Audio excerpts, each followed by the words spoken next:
I gotta say, the little profile pic for Craig does not match his voice. No, not at all. It's kind of inspirational. I kind of want to use this as like a TTRPG character, like an NPC, just like a little teddy bear that goes like, "Now recording." Now recording. And he's completely peaceful. He doesn't like do anything harmful. He just has that voice, like the then his paws just become like Gatling guns or something like that. And it doesn't even shoot him. He just has them. He just has them. Yeah. It's No like, reason. aren't you gonna help us? They're not loaded. Sorry. For our regular listeners, you might already know that we're kind of mixing up the formula here a little bit today because we have a guest. It's been a while since our last one, I believe September. Yeah. Was our last one. But this time we have a like-minded lover of TRPG, game designer, friend of the show, who has a Kickstarter for his second edition and expansion coming out. The game called Enclave in just a few days. Welcome to the show, Robby Howell. Hello, good to be here. I'm going to start the interview by asking you a question, Jay. You are the only person. Yeah, hot seat I've been meaning to ask you this. You're the only person I've ever met who says TRPG instead of TTRPG. I think it's a Japan convention. Is it? Okay. Yes. That would explain it, because I've been so curious of like, why? So is it table or top that they cut off? It's a top RPG. Hell yeah. Top RPG. Better than them bottom A RPGs. whole subgenre of RPGs. Oh god. Well, so guys, it's getting a little bit cooler out there. Halloween's right around the corner. You guys have any plans for the holidays? Are you guys gonna do any dress up? You going to any costume parties? Oh yes. We're actually having one for Enclave. We're having like an in-person dress up and play a mission thing. Nice. Like my convention outfit that I wear to everything, but it's also going to be Halloween for my kids. It's going to be my youngest's first like Halloween as like a sentient guy. So I'm going to see if I can get in my convention get up and hit the streets with them too. Memory forming. Amazing. Start them young on the whole cosplay convention circuit. They're used to it at this point. Sterling will see me in my outfit and it's like, where are you going today? And I'll tell him about it. It's cute. It's very cute actually. Aww. Okay. Well, in the interest of full disclosure, this is not a paid promotion. We have not had a chance to even sit down and play the game, actually. But what we do love is to hear like-minded ideas from people who are in the TTRPG field of game making. Say the extra T. Get them. Within this rich and fascinating world, we love all things gaming, as I'm sure you do as well, Robby. So the game is Enclave, designed by you, with art by Greg Taylor, and a large group of collaborators and play testers, over 500 plus on Discord. Yep. And hopefully a few more after this one if you guys want to join. Yes. We have not done a live play yet, but maybe doing Enclave would be our first initial one. It would be amazing. That sounds fun. So Enclave is written as a kind of diceless and tableless RPG, so maybe TLRPG. I use the table thing just to like catch eyes at conventions. People are like, "What the hell is a tableless?" It's just meant to be cute, because like it's a very minimalist game. We not only don't use dice, we don't use any props or implements at all. And the game is so intuitive that pretty much after like your probably 3rd to 5th session, you don't need the book. And often you don't even need your character sheet. It's just all in here. It's very, very quick, very natural, very intuitive. And so because of that, actually one of the kind of selling points of Enclave is you can play it anywhere. I've played it on airplanes. I've played it in the car. I've played it on the train. I played it while swimming once. That was very memorable. Wait, above ground or below ground pool? In the ocean, even better. Oh, okay. Ooh. Even better. Yeah, so you can. That's why we came to tableless, because it really technically is, and also it's cute and it's eye-catching. I'm probably going to be moving away from that tagline in like a lot of my materials. It probably won't be front of the book because so many people have been like, actually, that's like. You forgot to put the glasses up. Yeah, exactly. Spell it NACTUALLY. Naturally.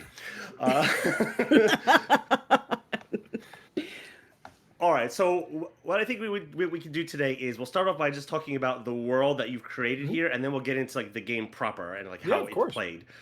So players play part of a kind of secret mercenary force that the part of the Enclave or representatives of the Enclave set in the world of Manifold. Yep, exactly right. So the way you can think about it is that Manifold, the Enclave universe, is an infinite world.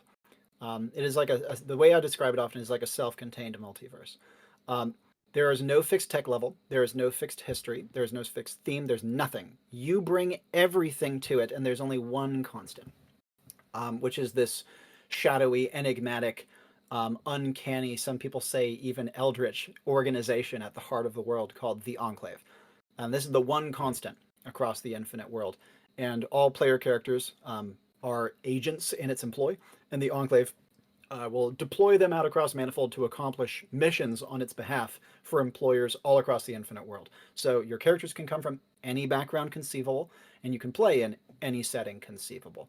But it's not just completely random scattershot. We generate these sessions through player input, which makes it a lot more natural and also makes it feel kind of pegged in and real.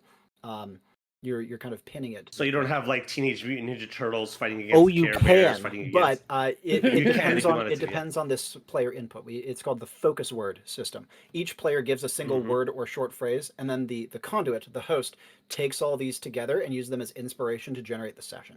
And so you get these really interesting amalgamations based on focus words because your mind just free associates into something cool.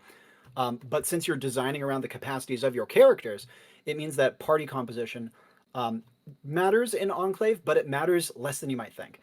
Because since we're designing specifically around the capacities of those characters, every single mission is like tailor-made to their strengths to some degree. And we can account for things like level discrepancies extremely easily. So the way better way of putting it perhaps is that the Enclave itself is like a hub world at the heart of this infinite multiverse. And every time you play, you start and end at the Enclave. So it's a self-contained session. But where you go completely varies. Though some people have done things like, revisiting the same place multiple times. I've sure as shit done that. And some people might say, yeah, I want to be fixed within like this one part of Manifold that I'm defining and it's mine now. People have brought their own world building to Enclave. Literally, all you have to do is just say, and the Enclave exists on top of whatever else you already have. There's literally only like two limitations we have: no real world and no IP. But wildly blatant homages are completely fine. If you want to make an ancient Egypt nation called Alexandria that's pretty much identical, I don't fucking care. Just change the name and make it different enough that you can't say, well, in real Egypt, blah, blah, blah, and so therefore in this place, blah. No. It needs to be its own standalone thing, even if it's directly, blatantly, obviously inspired by something real world or IP based. So the system kind of gives the players and the group dynamic something to hang on to, and then almost like a session zero, then the group comes together to tell the story that they want to tell within this kind of That's kind of funny part. You don't universe. even need a session zero. It's extremely fast to learn and even easier to like host for as a host. So when I am introducing the game to people, and admittedly I've been doing this forever, so like even a brand new conduit introducing, they might do a session zero, but it will. And Conduit, by the way, is the game's name for like the game runner / Yep. I dungeon know master a lot of / people. I know a GM. lot of people are like, oh, why you come up with your own name? I have a reason for it, but I'll get to that later. Suffice to say, for now, I'm not the master of fucking anything, and you aren't either. So that's one of the reasons we come to that name. But I think the other reason for it, pardon me, jumping back to session zero, excuse me, is even your session zero is typically going to be very fast. Character creation, even if you're completely new, takes like 20 minutes tops, usually much faster. And when you receive your focus words, all you have to have as a conduit to create a session is you get your focus words, you know your characters, that's it. And you might have an idea of something you want to try. So let's say I'll show you like focus words I got the other day, for example, and tell you where I did with it. I was playing with a Thunderbird, Wanderer, and Illusionists. And I got the focus words Orchid, Duskborn, and they say you can still see her in the window. Phrases count. And based on that, I made a story about a ghost haunting a beautiful Victorian manor trying to kill people who were trying to buy it. and she was connected to the flower gardens. And so once they destroyed the flower gardens, her power weakened. So just a random example of how you can do that. So how did I get to Victorian? I don't know, just seemed right. And once you get there, you just commit to it, and then that's the session. But again, sessions are in Enclave almost always one-shots. You have consistent characters. Your characters level, and you can play them across multiple sessions. But the session itself is a self-contained story. Begins, ends, you're back to the Enclave, hard reset. And you make progress. Your character remembers what's gone on. They've formed bonds. They've maybe come close to death. But unless you die, and we do have permadeath, you get a hard reset at the end of everything. This is what I mean by bringing up a by bringing up a session 0 is that rather than having to sit down and discuss all what you're going to play, it's part of the game process. So you're almost developing your character kind of as you go along. It almost reminds me a little bit of like the Fate course system. Character classes are fixed, by the way, but not only are they very flexible, but they're very easy to pick up. You only have to make, when you're making a character, you make in like all of 5 decisions, but as you level, you make a lot more. And one of the kind of core maxims of Enclave is once you put something to your character, especially something like their backstory or their appearance, you commit to it from them on. And so it kind of incentivizes you to start minimalist, because it gives you a lot more room to maneuver and build your character out as you're playing. See, that's really interesting. I just run a session with a friend who'd never played before. And one of her big complaints was, wow, I've played this, but there's now so many changes I want to make to the character. Can I do that? I'm like, yeah, of course you can. Like, this was almost just session 0. So I like that your system already has that built in, that here's your start point. You didn't have to make so many decisions, get so devoted to the character, and then decide that you wanted to change it. And then have those kind of more difficult decisions down the road with the whole team. So that sounds like it'd be really great for newer players who get a little bit of like analysis paralysis about how to design their first character. Yeah, good luck changing a Pathfinder or a D&D edition character where you change one thing and the whole thing just breaks. Exactly. And the combat economy falls apart and all that kind of stuff. In the expansion, we're actually making the change your character like between sessions thing even more pronounced, with like a new mechanic. It's very, very cool. And the part of the reason we're doing that is because real like characters and stories and people in real life change quite dramatically oftentimes. And we want to make sure that is something you can do without being something you have to do. So it's an optional thing. It's entirely optional. Can we tease out a little bit of that? Or Yeah, is that of course, something easily. surprise The system is called Flavor, and it allows you to do out of game creative work, art, writing, anything that has some sort of creative merit and is based on one of your characters. And you get to, based on the amount you do, change elements of your character that have been established already. You can redistribute stats. You can refund gear that you no longer like. You can pretty much shift. You can even change personality traits. You can change anything about the character by doing this out-of-game creative work. And it's for 2 reasons. One, because out-of-game creative work is awesome, and every game should foster it, and almost no game to do. And people will want to do it anyways. They'll want to do it regardless. So this just gives them a little extra carrot. And the other thing... Like bring blueberry muffins to the conduit in order to level up my character. Well, or something that would like be that. if I were going to accept that, I would need at least some sort of icing that looked like your character's like special symbol or something. It has to be linked to the character, right? And I have had things baked for me before, so it does work. And I have eaten them with relish. Not actually, that would be gross. Muffins with relish. God, yeah, it sounds like something my 4-year-old would make. And you gotta taste it. Yeah, so that's the flavor system. The thing you create has to be connected to your character, and it really is a great way of getting people to like explore other creative venues, with the lens of the game being the thing that they're like, well, I really want to get this change in my character, and then next thing they know, they've written a 10-page short story, and they're like, okay, I got the change, but it was kind of now I also have this awesome story. So we've kind of like tricked you into doing something cool and creative. Haha. Like, It's like accidental essay. Yes. Yeah, and it's good too. Like it's like a meta LARP element to it in a Yep. way, because then you get to be in the headspace of your characters. That when you come back Oh, to the yeah. table, now you kind of know them better. Yep. Then you play the story And all the better. And it's stuff like it's that. really it's a Yeah, great yeah, way, yeah. especially for people who don't get to play often, to still get to contribute. It's a great way for people who have that sort of creative mind that they just need to get stuff out, to give them an outlet for it. It's a great way to make people feel like changing a character is something that has weight because they have to work for it, which I think is very important. And best of all, it's optional. So if you can't be fucked, then don't. Well, I like how you use the word, like how you kind of quote unquote fool the players. It almost goes into a kind of teaching philosophy of like intrinsic learning, where like Precisely, you're not. Yeah, that's exactly where I'm coming Yeah. from. Okay. with it. Great. So to step way back, then you were talking about just the Enclave in general, about this sort of like secret society organization, somewhat eldritch horror question mark based. I'd say uncanny, Oh, is all the right. best way I would. So I is would there use to describe now? Are they? Is this a benign organization, or does that depend on the group? Is there a rival organization like the Majestic 12? Pure morally neutral. It, it is pure morally neutral, 100%. And the reason I have it set up this way, the Enclave is responsible for progression in the game. It is the way that your characters come together. It's the way that your characters are sent on missions. It's the way they are rewarded for their missions. The Enclave is responsible for getting you supernatural gear. It's responsible for leveling you up. Without the Enclave, the game breaks.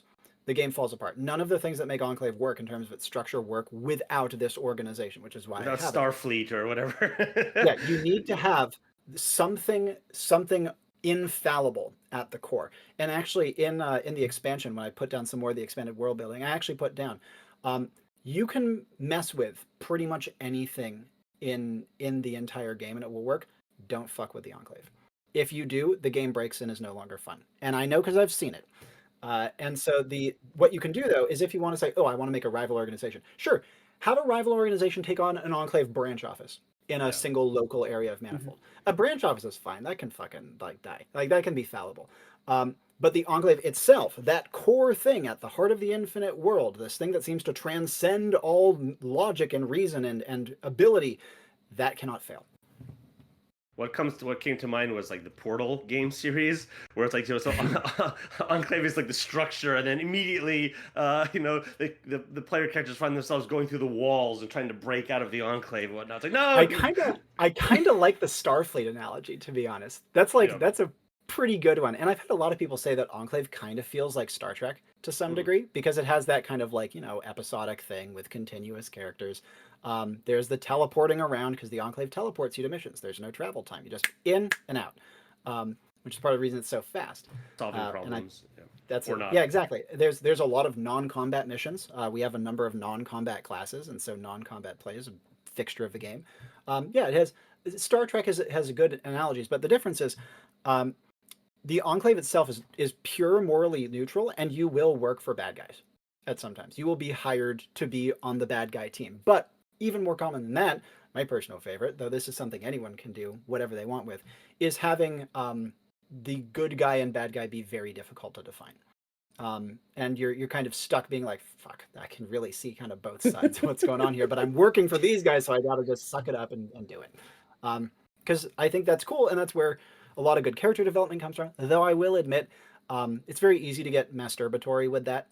So you gotta use it lightly. It's salt. You put too much salt, it's inedible. Like with relish on muffins. That's right. Like relish on, I know. I think salt might help that actually. So one thing that I was thinking, because I figured that like it's kind of like the golden goose being the Enclave at the center, that is what everything orbits around. But I kept coming back to thinking, well, what do the societies that exist in the shadow of the Enclave, what do they feel about the organization? Excellent question. I can speak to that a bit. One of the things about the Enclave in the world building of the game is it is known to a fraction of a percentage of a decimal point of the population. Ooh. The Like world a is Men in so Black vast. kind of situation. Yeah, the world is so vast, so infinite, and has all of these empires and wars and religions and stories and sagas and legends happening all over it, everywhere at once, all at the same time. They can't be fucking bothered to deal with these weirdos who port in once in a blue moon and do some shit. Like the Enclave's strength is its secrecy, and it's like kind of weird omnipresence. And so that way, as a conduit, you could totally design a mission where the Enclave is known and they don't like him. Ooh, that's so cool. That's so fun. That gives me a million ideas for what sort of opposition I can face the characters with. But I'd say more commonly, you're going to a place that either fuck all has heard of it, or maybe one person, usually the person who hired you, will have heard of it. And so you're these kind of like mysterious strangers who just come in, change local history, and are out. So what's coming to mind now is strangely like the work of like Heidegger and like Dasein and all that kind of stuff. This idea of like being and becoming and whatnot.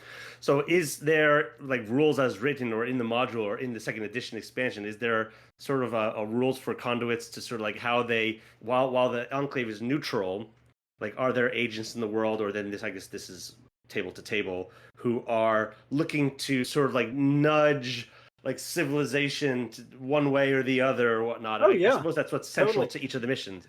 That is not in the book, but there are lots of people who do that. They love fucking with the places they go. Though I will say, there's a lot of mechanics, a lot of like the magics in the game only last until the end of the mission. And so if you're going to do a more permanent change, it's hard. It's actually quite hard. And also, what's more, everything you bring with you onto a mission leaves with you. Just like so that way, pack in, pack out. And even if like something is broken, it's strewn across the landscape, somehow the Enclave will get it back somehow.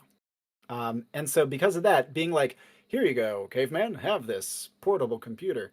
It's not gonna stay like that. That will leave.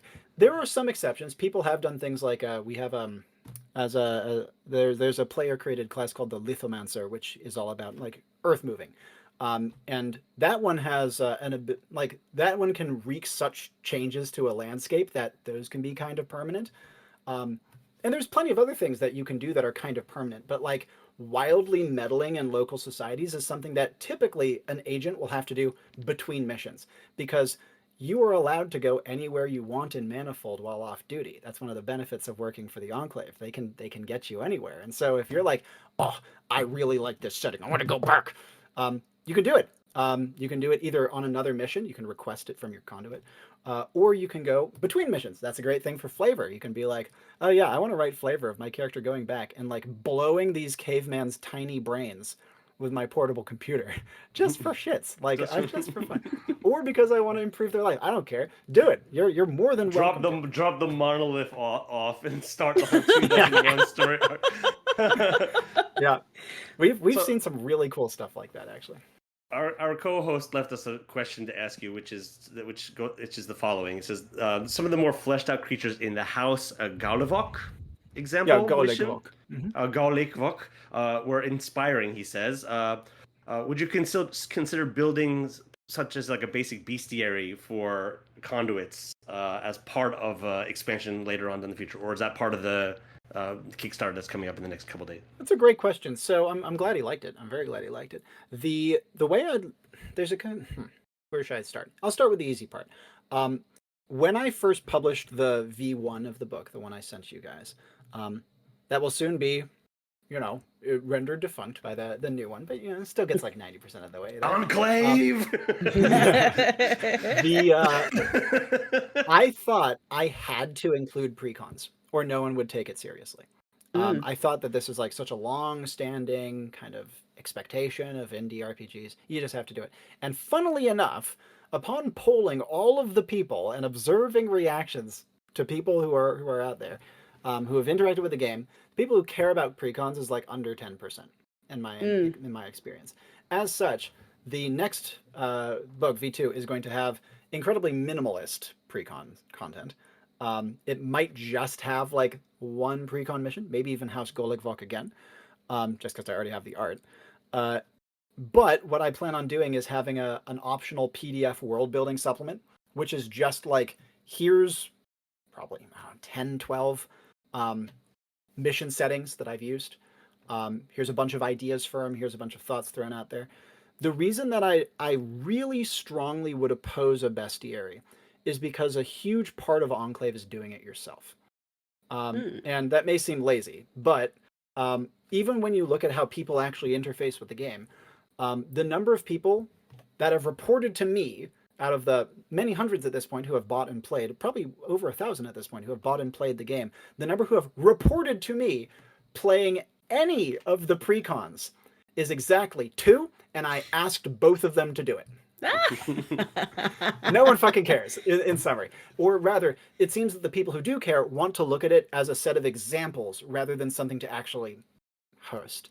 I'm sure there's exceptions that just haven't been told to me, but it's clearly so small that I feel like having it as like a separate supplement and, being like, yeah, if you want this, then here you go, just keeps the book nice and slim. And for me, keeping game books small is wildly important. It's one of the reasons that Enclave is 60 pages. The next printing is going to be like similar range, maybe a little bigger. Books Not the size that counts. Like, I would actually say it is, but it's the inverse. Small is good. Like, TTRPG books are way too fucking fat. They're a pre-med textbook. I always describe them as a fucking pre-med textbook. And you expect you dump this on some and you need multiple books as well. Exactly. No. And so, like, that's why we have this really slim, easy core intro thing. And then our expansion is going to be like twice as big. So the expansion is where we're going to load in a lot of the good stuff. Because if you've played the core and you want more, like, I'll give you a lot more, but you don't want to front load that shit. I deal with a lot of IP work in my professional life. So the constant question that comes up is like, novels, is there going to be we already covered pre-gens, things like that. Do you have like anything in the works for that? Because I know a lot of fans, especially if you start looking in the fanfic realm, when people get really passionate about a property, a game system, a world, they want to kind of produce more in that world. The Enclave expanded universe. Yeah, pretty much. Is there anything that you've play tested, that you've done, that you just like, it's just kind of a buzz in your brain that you wanted to expand on? Or an area like a campaign you have online that somebody could look at, you're like, this embodies my world right here. So short answer, yes, and that's a wonderful question that I did not anticipate. Long answer, yes. The 5 to 10 year plan for Enclave is that. Is to branch it out into a multimedia project. I do have a YouTube with many actual plays that show a lot of the missions that I've designed on the spot. Like, I tend to design missions with about a half an hour of advance notice. My preference is less, because I'm a firm believer in improvisation being the source of a lot of great moments and creativity. I've even done some longer form things where we have a sequence of missions with different characters each time that all tell part of an overarching story. And to give you an idea of the scope, yesterday was Enclave's 12th anniversary. 12 years ago was when I first... Thank you. I'm so proud, especially because I totally had that in my notes too. 12 is the magic number. 12 is the magic number. Yeah, 12 is the magic number. And it was our 12th anniversary. And so 12 years ago to that day, I hosted the first kind of recognizable session of our proto, like pre-alpha Enclave. And since then, I have hosted, I'd say, comfortably at this point, over 2,000 sessions. Almost, I'd say, 3/4 of which are in completely unique worlds. I have so much material. I have so much that I've wanted to share. And I've had players ask me, when are we going to get novels? When are we going to get this? And the answer is, absolutely. I just want to get the game out the way first. Yeah. And besides having things like the YouTube, we eventually would love to have like a wiki thing so people can wiki dive, which, I mean, my wife loves to do that. I know a lot of people love to do that. Oh, yeah. as a small note that I don't often mention, but since you mentioned novels, I've actually already written 2. I wrote them when I was much younger. It reflects my youngness at the time. They're kind of shite, to be honest, but everybody's got motivation. those. Everyone's gonna start somewhere. Yeah. The motivation is there in summary, and I'll get back to it. Very cool. Again, 5 to 10 year plan. Thank you for the question. That's a really meaningful question. All right, well, let's take a quick break, and we'll be right back to talk more with Robby Howell about maybe a little bit more digging into like how one plays a game of Enclave. Right after this.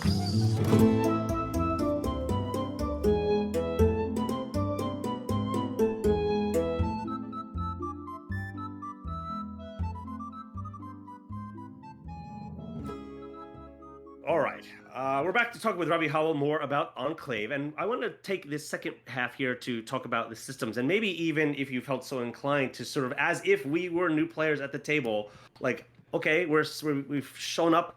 There's a room without a table, and we yeah, we What am I gonna dance on great. then? What am I gonna do? And we want to start. We're here to play. We're here to play a role playing game. What do we do next? So first thing I would do is I would sidle up to you and say, "Do you want to play my game?" But after we got through that part, I'm so used to convention floors. You have to like drag people. You have to lasso people. Play the fucking game. Approach from the front. Yeah, exactly. You want to play test my game? So fortunately, after hauling you in with a cattle prod or whatever the hell I have to do. Okay, so the first thing that we would do is I would ask how long of a session you wanted. On a con floor, I can host as short as like a 2 to 5 minute demo, which is wildly stripped back and just kind of there to show people like, yes, a diceless game is possible. Here's how you do it. And then if you're like, well, maybe I like half an hour, I might do something where I have you pick a class. We don't make a character. We just fucking wing it. And we, again, are mostly there to experiment with how a diceless system works. But as soon as you say like, oh, we got like an hour plus, I'm like, all right, let's create characters. Character creation is extremely simple in Enclave. Here's how it goes. 1, pick a class. 2, generate your personality, requires 1 decision. 3, get your starting stats, requires 2 decisions. 4, get your starting equipment, requires 1 decision. 5, generate your name, appearance, and background. That's 3 decisions technically, but they're all small because remember, appearance and background can be vanishingly short because you expand on them as you play. That is all you need to create a character in Enclave. I can do it in my sleep. But that said, even though I'm doing it forever, I've seen many people who have come to the game for the first time ever do it in 5 minutes. It's very, very fast. But of course, decision paralysis will usually make that more like 15. From there, what I will do is I will get focus words from each of you. I will generate the session probably while you're creating characters. And let's say you gave me the focus words, oh, I don't know, like egg drop soup and Age of Wonders or something like that. I would be trying to figure out how the hell to fit those together and make it an interesting challenge for the 2 characters you're creating, and then we would jump straight into gameplay. I can give you the structure of a session if that helps. That tends to be pretty clean and fast. Go for it. Yeah, please. Sure. So your characters are agents of the Enclave. That's the one thing that must be a part of your background. And the session begins with them meeting at Enclave HQ. Sometimes I will skip this for time's sake and just have you port onto the mission immediately. But the first thing that happens is you get a mission statement where you're briefed by the Enclave on the task at hand. There's a brief Q&A, and then after that, you are teleported direct to the location. You do the mission, and then at the end of the mission, succeed or fail, your characters will feel their Enclave badge ping, like magically resonate. Touch the badge, teleport off the mission, end of mission. The Enclave badge is the one mandatory thing all characters must have. But they're very subtle. They can just kind of disappear at will, and they can't be stolen or forged or anything. So your character is guaranteed this little passport that gets them around in the organization and can't even be lost. And that is the entirety of an Enclave mission. Again, Q&A, sometimes assembly where you meet in character. If we're pressed for time, we skip that. Port onto the mission, do the mission, port off the mission. For some reason, the old episodes of the '90s television show Quantum Leap have sprung to mind for some reason. I don't know if you're familiar with that, but what I've read of the pre-mades that you do have of missions, I quite like how they're sort of on a page.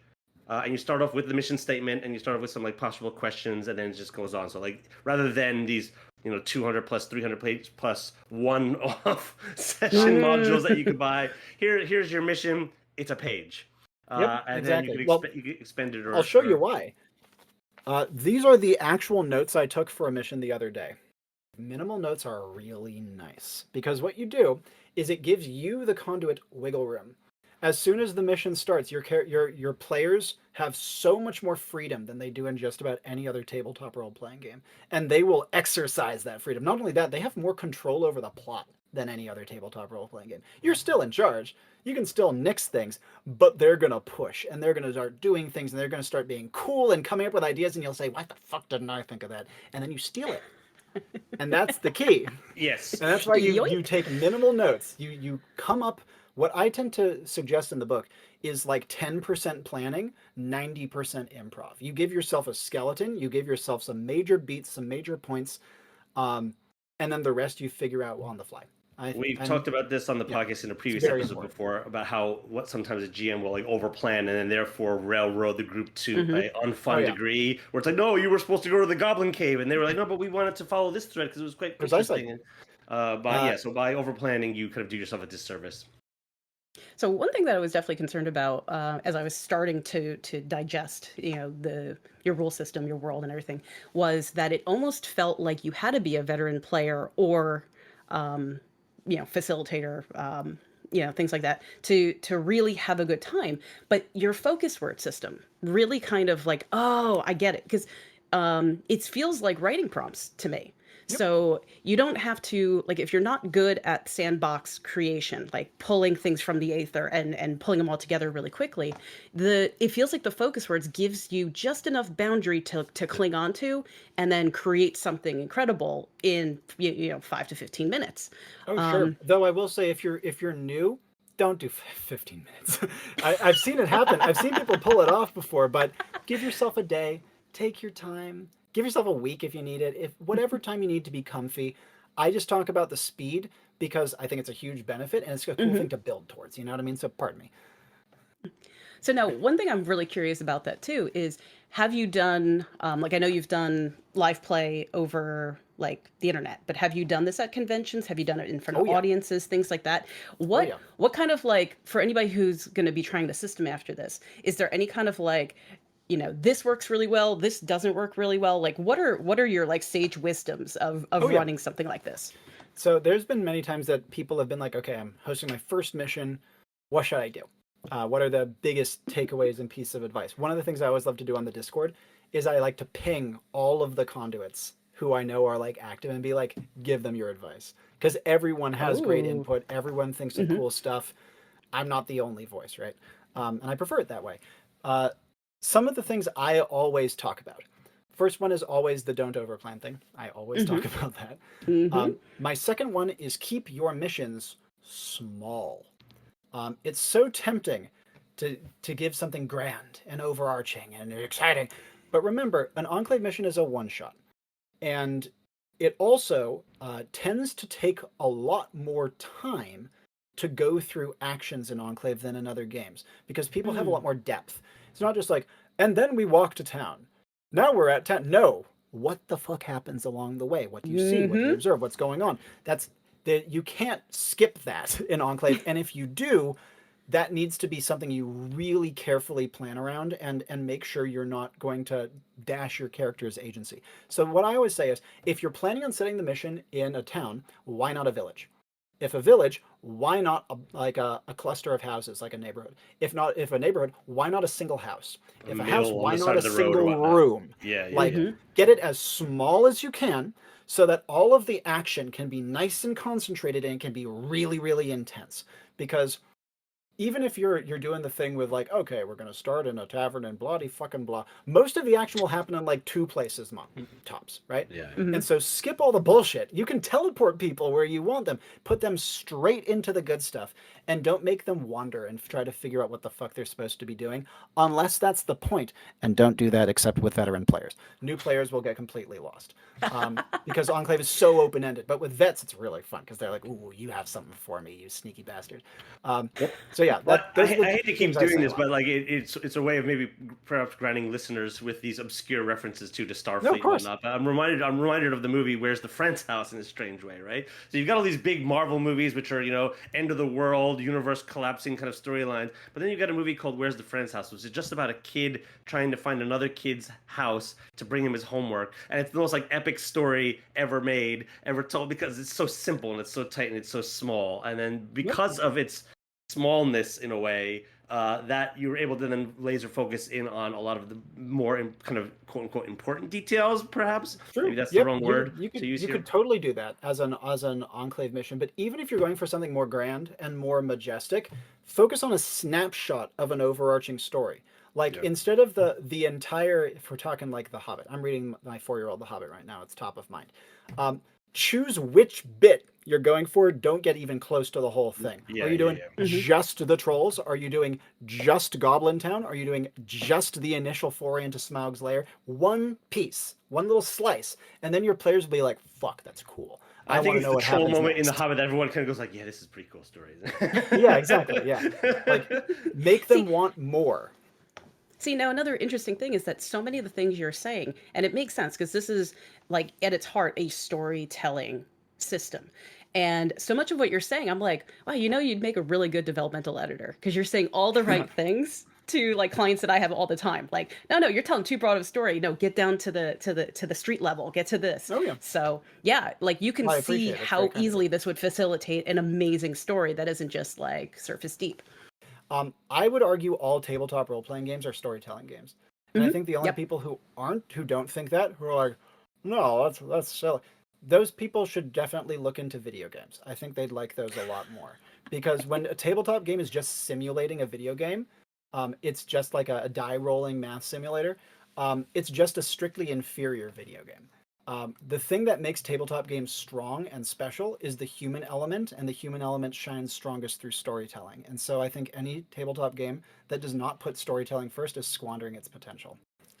So I do think there is an element of like the people who like role playing games for the kind of the tactical side, like as role playing games as an extension from kind of like wargaming or conflict simulation games, stuff like that. But rather than going like full tactical number crunchy, adding an element of storytelling to it, but you would be on like the kind of the far side of the horseshoe on the more Well, kind the of, thing like, to remember is storytelling that's where element. D&D came from. D&D was trying to pitch role-playing games to wargamers by making a war game that barely had any role-playing in it. Yeah. And we got to remember that before D&D, role-playing games were far, far more focused on role-playing than they were on dice.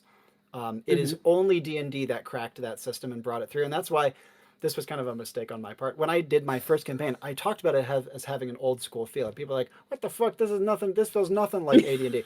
Oh, pardon me. I was going older than that. Like I was going campfires, even older. sitting around a campfire and telling stories to each The other. dawn of time. Yeah, I was talking like the 40s stuff. Because, there were some really powerful like role-playing games back in the day that were honestly really similar to Enclave. But we kind of lost that because D&D ate the market. D&D. For better or worse. It's going to be throwing it up soon. I guarantee that. But like Kronos vomiting up his children. Yes, indeed. Nice image. All right, so I want to kind of maybe get into something that may be a little weird here, but as opposed to the rest of this. We're going weird. Okay, so we've already got salted relish cupcakes. Not even close to the weirdest thing we've ever said, though. To be honest. Oh yeah, goodness gracious, no. Okay, so for some of those players who they feel like they're telling stories by using games like Pathfinder and 5th edition, all this kind of stuff, and they're familiar with the 6 stat blocks and the D20, and they're telling their stories, right? They're doing a great job. Here we have the magic number 12. You got 12 stats of the game: vitality, might, resilience, spirit, arcane, will, sensory, reflect, vigor, skill, intelligence, and luck. No charisma. No. But God, no. So those over my dead body. Yeah. Okay. Well, so grab onto what you want to, how you want to answer after I finish this little bit here. So let's say you've got a player coming from like Pathfinder 1st edition, and they have this association with stats. Like, okay, handle animals. This is vitality, and like survival. This is wisdom. No, might. And they're trying to like port over a kind of a Pathfinder style game into your game. Would you say, yeah, okay, ride is this, and diplomacy is this, or do you say no, okay, stop there, throw that out, start here, or like what? Precisely, that is what I say. I say ignore everything that you learned. The way that I would describe it is when you beanbags in the classroom. I have had people port characters from other games quite a few times. But they don't port the same way those characters play. I mean, they do to some degree, right? They're still going to be recognizable as that same character, but they're not porting the play flow that they're used to. Is probably a better way of describing it. Instead, if you're saying, so how do I use survival skills? What I would say is, What? Describe it. Hmm. And if you can describe it even slightly compellingly, yeah, you're doing it. Your stats don't really matter that much. But as soon as you're like, I'm trying to do something kind of tricky, or I myself am not great at survival, what can I lean on, or something like that, then we start saying, oh yeah, some probably like skill intelligence is going to help you there. I'm sure luck can't hurt. Resilience is probably going to be nice given where you'll be sleeping. So it becomes this kind of bag of stats that are all going to be able to play in. Probably every stat in the game would help with something like survival to a degree. Similarly, domesticating animals. The thing I would ask is, how? Are you going to go up and be like good puppy and it will rip your arm off? Because that's what would actually fucking happen. One hell of a puppy. Yeah, like the way to look at it, right, is that the stats in Enclave don't fix it for you. They don't do the work. The stats in Enclave increase the threshold of stuff you can attempt. And in some cases, bring up the floor too. Like, for example, at a certain stat, I might be like, okay, this thing is so trivial, I won't even like ask you how you're doing it. I just know you can do it. And that definitely does happen, but there's a rather a higher bar for that in Enclave than in other games, where we'll just be like, yeah, of course. Obviously, you very drama system in that sense. Don't have a challenge where the character can obviously pass the thing, like cross the street or whatever. Or rather, if there is something like that, don't focus on it. Just move along. Just be like, okay, next thing, get to the stuff that's interesting. That's why whenever people are like, oh, gang, there's a locked door. How are we going to get through it? I'm always like, in the real world, when there is a locked door, what do you do? Yes. I can tell you right now, like there's many things you can do. Even a normal pass person, if they're desperate enough to get through that door, and it's not a particularly interesting door, they are busting through that door, and it's not going to be that hard.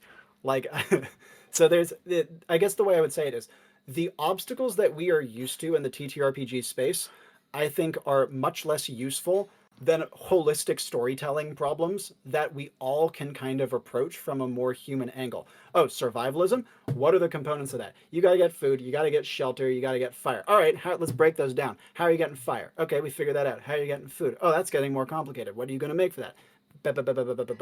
Every step is a little problem that the player has to apply themselves to, and suddenly they own the story because they did all the things that got them the result.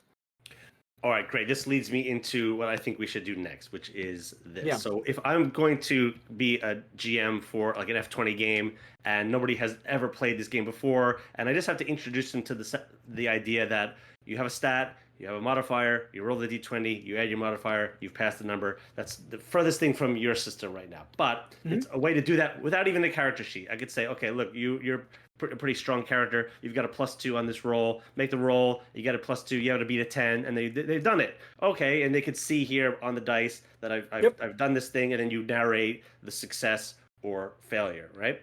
So your game doesn't use dice. Now, let's say you want to introduce us and onboard us in a similar way. We don't have character sheets yet. We haven't given you flavor words, focus words, and whatnot. But like maybe introduce us to a scenario where there's a problem, or maybe like a combat situation that then we can kind of overcome, and how you would run it as a conduit. And I think that might give listeners a really good taste of like how the game of Enclave kind of like flows at the table, right? Sure. And I might push back and try to like break the system a little bit. No, that's fine. This is something I love doing at conventions. It's one of my favorites. So here's my favorite combat scenario, because people are like, how the fuck can combat work in a diceless thing? Here's how. You are standing in a sandy arena. The walls are like 100 yards behind you, and it's a perfect ring. The sand under your feet is fine and grainy. The stands are completely deserted. There's beating sun overhead. And standing across from you is a man in rags. He carries a small buckler and a short sword no longer than a forearm. You are garbed and clothed almost identically. What do you do? I teleport away. No. What do you do? I fly away. No. We have not established any such power. Remember, in Enclave, all classes have hard, fixed, tangible things they can do. All we have established is sword, shield, dude, rags, sand. Go. Gotcha. Right. Yeah. Am I holding the sword? Like is the way that I'm holding the sword? Does it feel natural to me, or is it in the wrong hand? No. This is uncomfortable. This is something new. Okay. And is the equipment too heavy for me as well? Not that bad. It's workable. I push Sandra's character ahead of me and hide. I mean, you would. You're like my dog. My dog trips me and runs. I'm gonna do something crueler. You are sharing a body. You have to do this. You have to be both collaborating on this. Oh my god! I mean, listen, like 2 against. I'm the left leg and you're the right leg, and I go 2 against 1. You would fuck this guy up. He'd say no chance. So, you're in the same body. Oh my god! What are you gonna do? Okay. Grab some sand and throw it in his face. Well, no. I grab his hand. I stop him. Here, I'm taking this based on taking this on a first in, first out sort of thing. As you go to scoop up sand, you see that immediately he just raises his shield and kind of lowers his stance a little bit. His sword looks a bit uncomfortable in his hand. As you throw it in his face, he has his shield up. It's done nothing. And you guys are standing maybe like 5 paces apart. Handful of sand won't do much of that. Sandra, go. Is he even looking at me in any particular way? Kind of peeking over the shield. Nervous, trembling, resolved. Okay, but he's not advancing. He's not threatening. He's just holding he's threatening, but he's not advancing. All right. I'm going to take 1 step back just to see what his reaction is. He takes a step closer. I'm also... What's that? Takes a step closer. Jay, what do you got?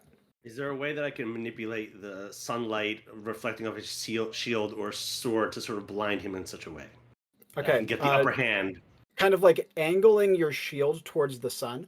Takes a moment, but you do see that you're projecting like a little sun cat that dances across the sand. As with all such things, having been a child once and an adult who loves shiny things, I can tell you this. It takes a moment to kind of get your bearings when manipulating a sun cat. And in the moment of distraction, he bum rushes you. Sandra. Ooh. Okay. First thing I need to do is just a defense, like I'm not going to go for the full attack because I'm still trying to figure out what's going on. We trained for this. Do something. No, because this is an odd situation. Doing the obvious thing seems like a bad idea. So as he rushes me, I'm just going to do kind of like a pivot and like redirect him with my shield instead of a full attack. Okay. Is your shield far out or is it close to your body? I'm going to wait for him to... God, I have to watch out for the sword. How's he coming at me with the sword? Shield first. Sword is behind. Shield first. Okay, so I'm definitely going to position myself that I'm not that. If he lunges with the sword in the last minute, that's blocked first. But hopefully we connect it, and I just push him back. Yep, well done. In this case, the shields would clash, and you guys would kind of pivot on the spot. His sword does snake around to try to tag you, but you're with your shield a little ways out. It doesn't get anywhere close. As he pulls the sword back, your shield's still clashing. Jay. So is his shield kind of strapped to his arm via like some sort of like leather straps or something like this? It's the same way as you. There is one strap mid-arm and then a handle. Yeah, okay. Can I say that, knowing that this combat was going to happen weeks prior, that I had gone in and sort of like sabotaged his shield such that the straps are really loose, and in the moment of impact, the strap and the handle come loose, such that he's lost the use of his shield? What you have just done is called a luck pitch in Enclave. In this case, though, what I would say is that the combination of the kind of loose background to this, I just plopped you in here, lends me to give you the benefit of the doubt because I think it's cool, and I didn't establish that for you. And so as such, yes, I will give you that you have weakened the strap. Great. And what do you wanted to do to capitalize on that? Yeah. Well. Okay. I think I really get the idea. I think we're getting too excited in the moment right now that we're going to lose the forest of the trees. But I think that listeners can kind of get what's happening now, right? We can get the idea. The idea is the way I always describe Enclave is storytelling logic. Describe what you're doing. Go off of common sense and the established powers of the character to determine how it resolves. Well, okay. So this might be really interesting. Sorry, is that like going in with saying, okay, like 90% improv, kind of 10% rules, as it were. But then one of the first things that I did was answered with no, which like to someone who does improv, it's sort of like that seems almost counterintuitive because you want to do like the yes and. That's why it's 90% improv. The 10% structure is what is giving the mission a skeleton such that it doesn't go completely off of the rails. When I said, here's what you have, here's what I have established, the whole flight thing, that would have been pretty fucking important to mention. And as such, as a participant in the story, you can be like, okay, that's a lot. That is an enormous amount to ask. And that is why in Enclave we have things like classes, because those allow you to very tangibly place your cool big powers. The classes are where you get all of that blatant supernatural stuff. You want flight? Play a Thunderbird. Those fuckers fly all the time, and they're very good at it. You want to do all sorts of cool like skill based tricks. You want to be an amazing shot. Play a gunslinger. They're great at that. And if we were to let it be Wild West and players can say whatever they wanted to do whenever they wanted to do it, I would argue it would no longer be a game, because a game is structure plus stakes. Now we're just playing pretend, yeah. So yeah, exactly. Okay, so can you give us an example then of a situation in which, and maybe it's flavor words that are the thing. Let's say in this situation you made Sandra and I the same character. Like if we were playing two different characters in this arena scenario, what would be a distinction between these two characters that we would know each other have based on the powers? Like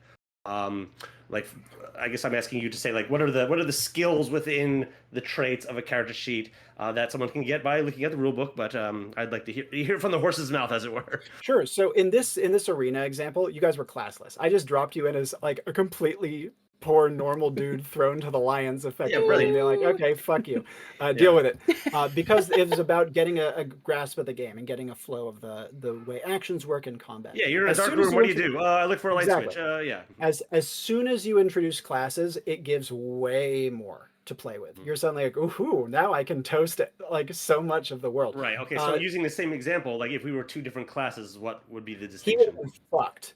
Like turbo fucked, without a question. As an example, let's say you're playing a gunslinger. That guy is so dead it's not even funny. The gunslinger has, just to keep it easy here, they have an ability called trick shot where they can bounce a bullet off of any hard surface in any direction, as long as it makes even the slightest amount of sense. All right, sure, I'm going to trick shot off of your shield into your hand to disarm you. Bam, already you pretty much won the fight. Or even besides that, just bringing a gun to a sword fight. We're not even going to talk about that. As another example, the Thunderbird. They have an ability called Thunderclap, where you just exert like a cone of sound force blasting out in front of you. Even a dozen of those guys would have been screwed by a single Thunderbird with an ability like that. So abilities, as well as supernatural stats. You may notice for this example, I didn't give you any like stat bonuses of any kind. You were pretty average. But your Enclave characters are supernatural, and not quite supernatural in their stats. They level into supernaturalness. Their supernaturalness comes from their powers and their gear, but their stats are no slouch. It puts them well above average, and it gives you like a sample platter of things you can do. And then suddenly the world starts opening up to you. You're like, okay, I'm a Thunderbird. How do I want to obliterate this poor man on any given? I can name a dozen ways I can do it. I can thunderclap him. I can launch myself into the air. I can zap him with a bolt of lightning. Bunch of different ways. It's so fun. I went to a liberal arts college and then a music conservatory, and one of my roommates was a modern dancer who was studying modern dance and ballet, and he'd always be walking around the apartment doing these modern dance moves. And one day his assignment was to be a minotaur, and he was walking around, I'm the minotaur, and it's just like this like sticky memory in my brain, just watching him go for the cornflakes as a minotaur. Like, you son of a bitch. I completely derailed my thought there. All right. Wait. I do. Before we get too far from this, as somebody who, in whatever form of gaming I do, video gaming, TTRPG, anything, I'm a huge PvPer. And in the sessions that we tend to play, we do allow PvP. And it feels like in this world, your agents are the powerful people in the world.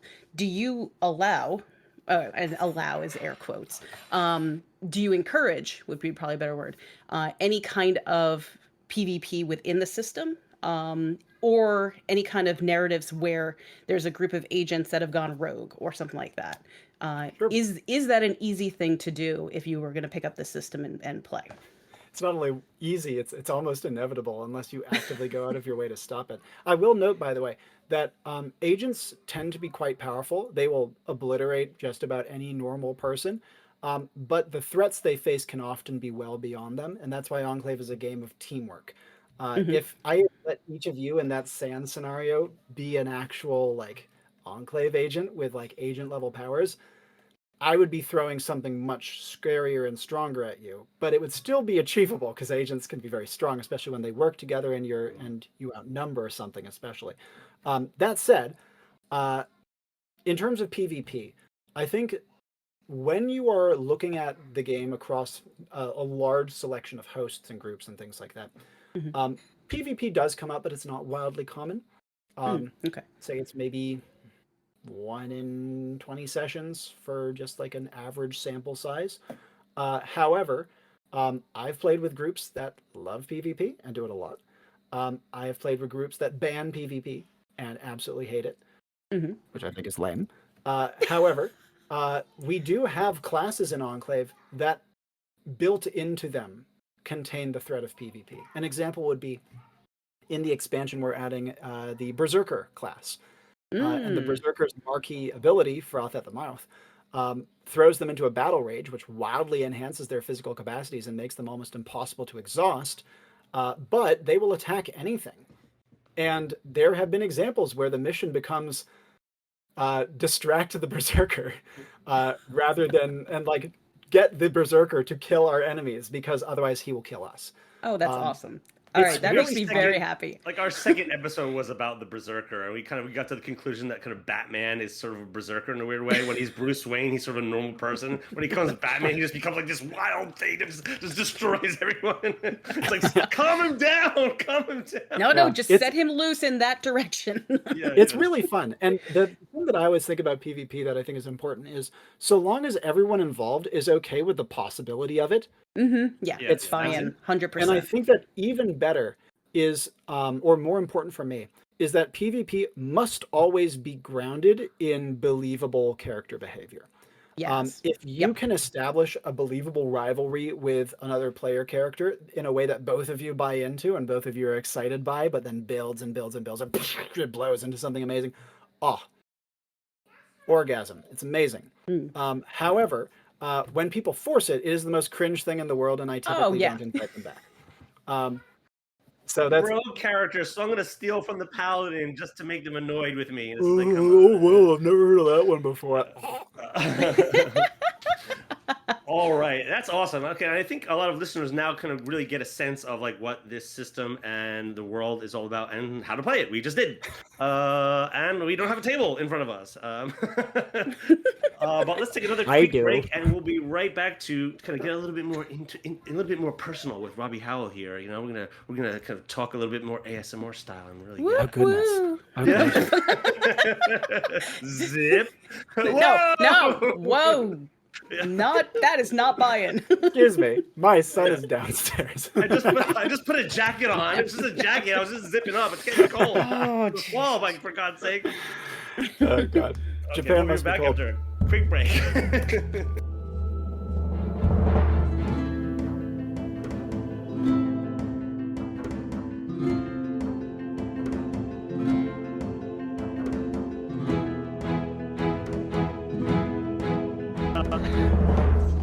Okay, and we are back to talk to Robby Howell about Robby Howell, the designer of Enclave and the man, the legend. The man, the legend. Okay, so can you tell us a little bit about your sort of background, like what brought you to TRPG, like what were the first systems that you played, and so on and so forth? Yeah, of course. I'm probably the weirdest one of anyone that you've met, likely, which is that we'll see. I've been designing diceless tabletop role-playing games for the majority of my life and all of my adult life. I got my first paid gig hosting my own work when I was about 15, 16 years old. I learned the term tabletop role-playing game at about age 18 or 19. I learned what D&D was about the age 18 or 19. It turned out that I had convergently evolved tabletop role-playing games by trying to imitate video games and act them out to get it around screen time restrictions, which I'm very grateful for now, even though as a child I fucking hated them. And so we would try to just act out our favorite video games to get around screen time restrictions, and then realized, we could probably just make some of these, couldn't we? And then I started hosting for larger and larger groups. When I was 12 years old, I had a group of 16 people that I hosted for on the reg. Then I got my first paid gigs when I was about 15 or 16. I did like paid professional game hosting up until the age of about 23.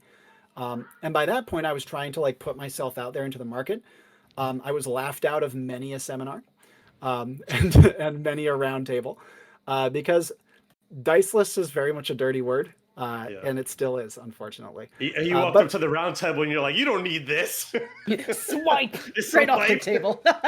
King Arthur's like, hey, it's my whole thing.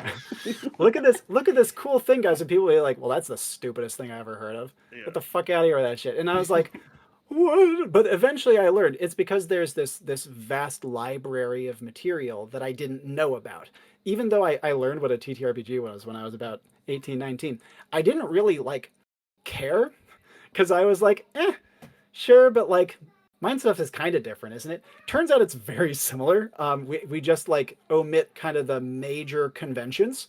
And it was really not until I was like 26, 27 that I started like taking the rest of the industry seriously and trying to like figure out where I fit in among them.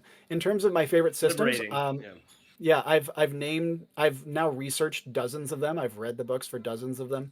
I have played exactly one. I have only ever been a player in any game, including my own, once. And besides that, I have only ever hosted my own work. I have never played. And I do not intend to play very much because, first of all, I ain't got time for that shit. But more importantly, when I do have time, I love hosting games. I love it so much. I have so much fun doing it. Why would I ever want to settle for something else? But I could name a billion games I respect and love. One game I ever played, by the way, was Pirate Borg. And I God. I had the pleasure to actually play at a streamed convention debut of the expansion hosted amazing. by the creator. Wow. And okay. That's worth it. That's worth, breaking from your lead holders of Chaosium playing with me as well. Oh wow. Which was fucking sick. I was like, okay, sure, I'll break my 16-year taboo on playing games to be at this table. Okay, you really twisted my arm, guys. I had a good time. It was fun. I just like played it like one of my own games, and I kind of ignored the dice most of the time. So like, it was fun. I bring up 10 Candles a lot as a game that kind of like blew my brain a little bit. I really like that one. Cool and game. Like the ending of like re-listening to the recordings that you make at the beginning of the game was just one of those like amazing moments. Oh yeah. Of just Sick gameplay. game. Alice is Missing is another amazing one. Interesting one. That does something kind of a bit dark, but really interesting.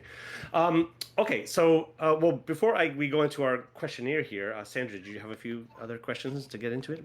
One in very specific, because as I was going through some of the content that you had on YouTube, the thing that really stuck out to me, and that sometimes is hard porting between other systems, is a change in genre. You think of Call of Cthulhu, well, that's horror. That's horror. That's what it's made for, right? And I really appreciated how easily you seem to be able to port from genre to genre to genre. Is there any favorites that you had, and is there any that just were a little lackluster? So it's really good for steampunk. It's really good for this, but and when are you gonna make a salty muffin relish subreddit cooking channel? Give me the focus words, and I will make the mission. Yes, not safe words. It's focus words. Focus words, yeah, the focus words. Safe words. That's a new one. Yeah. So for me, for Enclave can support any genre effortlessly. Obviously, the classes that we have in the core book and in the expansion tend to be more kind of like classical fantasy with a little deviation, and that's just because that's more approachable. But we have sci-fi stuff planned. We have all sorts of stuff planned. Enclave can truly do any genre. Now, the genres I prefer change very drastic, like very different from what Enclave can do, and there are many conduits who have very different strengths from me and are very good at hosting stuff that I kind of suck at. I don't love sci-fi. I don't do it a lot. I do it sometimes. Okay. I don't avoid it. I don't usually do it. And admittedly, like some of my best missions have been sci-fi, but it's not where my mind goes. My mind tends to go to what I would call classical polytheism, where I tend to favor missions that have a pre-medieval tech level, where gods are and heroes are very present upon the earth. Magic isn't omnipresent, but it's there, and often it's affiliated with religion. And the gods tend to have a very strong presence and tend to war and bicker and represent different elements of the Greek human experience. mythology as fact or something like that. I wouldn't even say Greek. I think Greek mythology is wildly overrated, though I adore it. I personally tend to go a little further back. I went down a rabbit hole of Sumerian mythology. Sumerian. Oh, It's been eating me. I keep coming back to it. But that said, like pretty much anything mythological, I have drawn inspiration from at some point. By the way, we just had a little mini group orgasm about Sumerian mythology. I know what we are nerds. Yay!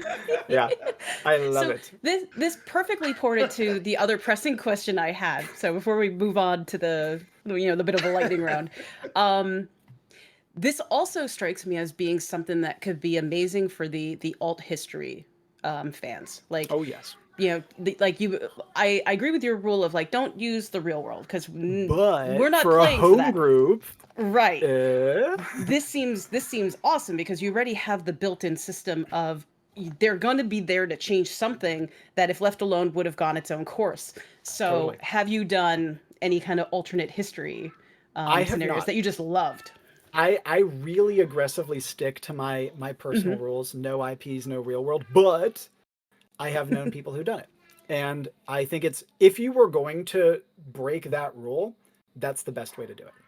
By cool. far. Awesome. And I think awesome answer. as a lover of history, it's something I would be very tempted to do were I not so like regimented in my own brain. Like my history stuff is in a different bucket than my Enclave stuff, even though I have a lot of Enclave settings that are very aggressively based on very specific points in history that really interest me. All right. Before we get to the question, though, I did have while you were asking that question, Sandra, another one came to mind, which is a little bit cheeky, and I want to see how Robby feels this one. Okay, let's say I'm playing a kind of gambler type figure, and I walk into a situation where I'm in this cantina, kind of high stakes moment, and I'm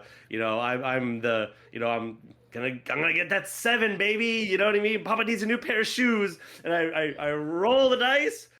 Would you have players at the table like actually roll the dice in this moment to have a meta moment in the gameplay, or would you say no, this is a diceless game, no dice, literally and figuratively? It depends is the best answer. I have actually done stuff like that before.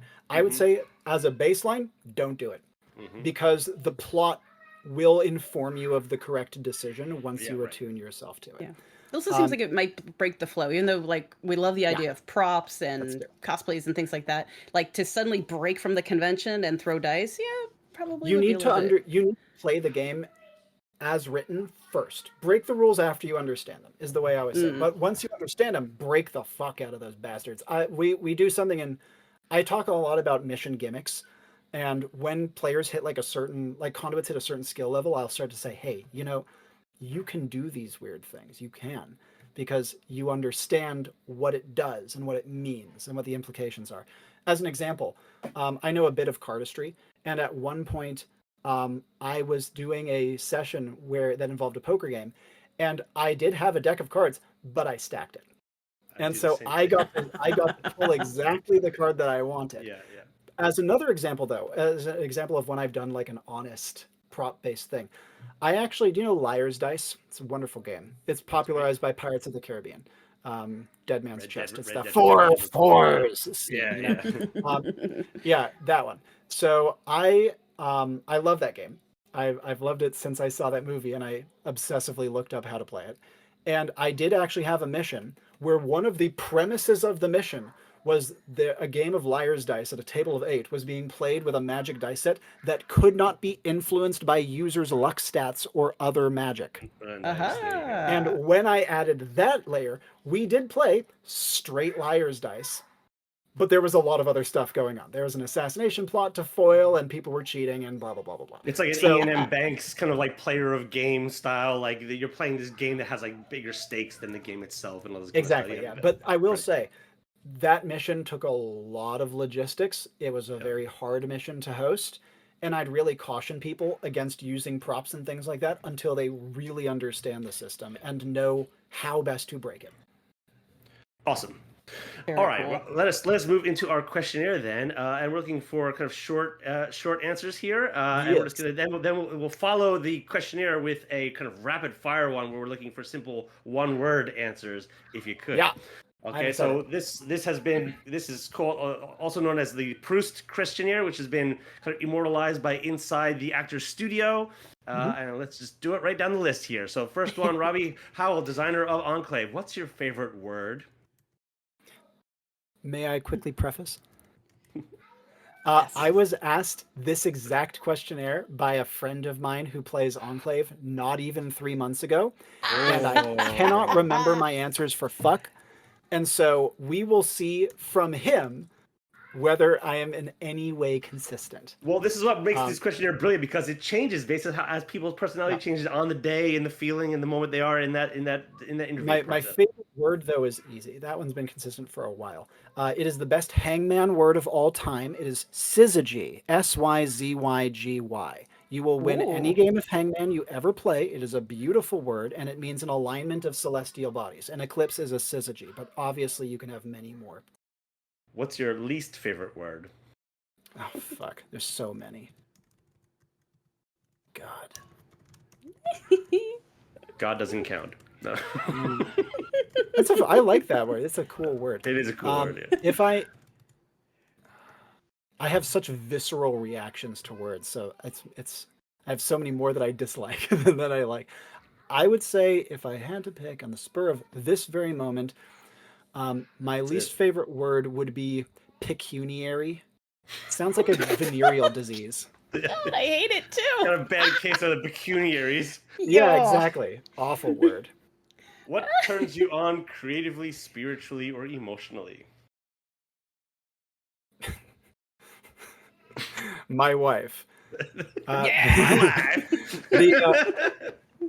I'd say the second answer that is also true is pressure. I love pressure. I like acting under pressure. I do way better when my back is against the wall. What turns you off? Not my wife. That's a lot of things. There's Yeah, sauce in it's it to that. It's a cruel world we live in. Huge category of things. Especially creatively, it is being micromanaged. Oh. Ooh, I like that. Yeah. Your answers are great so far. What's your favorite curse word? Cunt. Yeah. By a lot. What sound or noise do you love? Oh, I had a great answer for this one last time. The Welsh double L, the hla. Yeah, sound. that's good. What sound or noise do you hate? God, why are you making me relive this? I'd say let's revisit this one in a moment. I wanna hear the others because I want to dwell on this and let it boil in my mind more. What profession other than your own would you like to attempt? Attempt? Yes. Midwife. What profession would you not like to attempt? Soldier. What's a piece of art, music, or film that made you think deeply or feel something profound? The three tenors in concert version of Pavarotti singing Nessun Dorma. I have watched it 50 times and it makes me cry every time. Yep. Is there a piece of advice or wisdom that you heard once that has stuck with you to this day?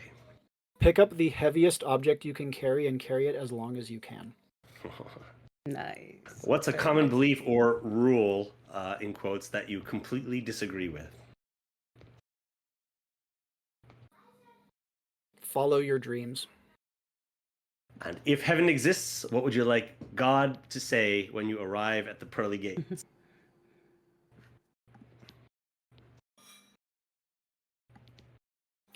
Companionable silence, I think, would be preferable. Robby Howell, thank you very much. We're going to end with a lightning round. Bad sound. Can I give the bad sound? Oh, the sound. We Yes. need the Bad sound. sound. Someone mispronouncing the same word every time, even after being corrected. Oh! Oh, that cuts deep. Yeah. All right, well, Robby Howell, we're going to end with a series of lightning round yes or no questions. There will be two options. You just choose the one that just comes first to your brain. Yeah. Sandra, go. All right. Ren Fair or convention? Convention. Marvel or DC? God, neither. DC if I had to choose. Book or movie? Book. Battle Mass or Theater of the Mind? Guess. Yeah, the answer was obvious on that one, but I had to ask anyway. I like both, by the way. We thought we could trip them up. Yep. Chocolate pretzel or honey roasted peanuts? Oh, both good. Right know, now, it's a honey hard roasted one. peanuts. Both. Cats or dogs? Cats, but neither. My wife's allergic. Aw, boo. All right. This one's a little more mystical. Dragon or phoenix? Phoenix. Morning person or night owl? Morning. This one's especially loaded for an East Coaster. Pan pizza or New York style? Rough. I actually like both. I'm gonna say pan, but not by a lot. Okay. All right. Destroy your game and start over again from scratch, having no memory of what it was in the first place, or have only the current players of it now know what it is. Forever. Forever. Destroy. Interesting. God, mine's not so deep. I always ask this one: narwhal or unicorn? Narwhal. Robby Howell, thank you for being so generous with your time today. This has been a blast, and I hope that your Kickstarter is successful. No doubt it will be. Your original one was, and let's hope you meet all of your stretch goals going forward. Thank you so much for having me. It has been a pleasure and a delight. You guys are fantastic, and I hope it's been fun for you. Oh, absolutely. Well, that has been another edition of 3RPG Podcast. Thank you for our guest again, Mr. Robby Howell. My name is Jay Underwood. And I'm Sandra Rosner. And Chris is stuck in the void. Will be with us again next week. See you then. Bye. Bye. Ciao.